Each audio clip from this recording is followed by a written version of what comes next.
ముందుగా ఈరోజు మా ఉద్యమాన్ని ప్రజల్లో సమాజంలో తీసుకుపోయడానికి ప్రత్యేకంగా ఈ బహిరంగ ఈ సదస్సు జాతీయ సదస్సు దగ్గరికి వచ్చి మందకృష్ణ మాధవ్ గారి మీద అభిమానంతో వచ్చిన జై స్వరాజ్య టీవీ వారికి మా ఎంఆర్పిఎస్ తరఫున జాతీయ కమిటీ తరఫున ప్రత్యేక కృతజ్ఞతలు ధన్యవాదాలు తెలియజేస్తా ఉన్నాం. జాతీయ సమావేశం ఇక్కడ భారతదేశంలో ఉన్న ముఖ్యమైన రాష్ట్రాల నుంచి ఎంతోమంది ప్రతినిధులు రావడం జరిగింది.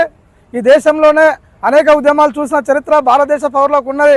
నాకు తెలిసి దేశ స్వతంత్రం కోసం పెద్ద మహాపోరాటం జరిగింది. ఆ దేశ స్వతంత్రం కోసం జరిగిన పోరాటం తర్వాత ఒక జాతి స్వాతంత్రం కోసం, ఒక జాతి హక్కుల కోసం జరిగిన అతి పెద్ద ఉద్యమంగా ఈరోజు మేము ఈ ఉద్యమాన్ని ప్రజలు సమాజం తీసుకుంటా ఉన్నది.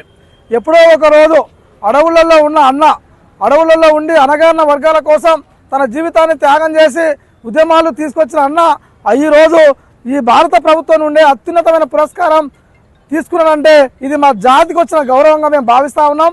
మా మందకృష్ణ అన్నే చెప్పడం జరిగింది, ఈ గౌరవం వచ్చిన ఈ అవార్డు ఈ జాతి మొత్తం భారతదేశంలో పెద్ద అవార్డు ఇది. భారతరత్న తర్వాత పద్మశ్రీ కావచ్చు, లేదా పద్మ విభూషణ్ కావచ్చు, ఆ తర్వాత ఇది దేశంలోనే అత్యున్నతమైన అవార్డుగా మనం తీసుకోవచ్చు.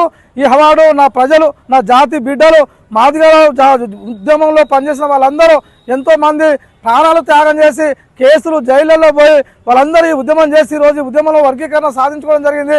ఈ అవార్డు వాళ్ళందరిది మా జాతి గర్వంగా ఈరోజు మేము ఫీల్ చేసుకున్న రోజు అని చెప్పడం జరిగింది. మా అన్నగారు అంటే ఎక్కడున్నా కూడా జాతిని మర్చిపోకుండా, జాతిని యుద్ధంలో కానీ జాతి వచ్చే ప్రయోజనంలో కానీ ముందు వరుసలో ఉంచే వ్యక్తిత్వం గల మహా గొప్ప నాయకుడు.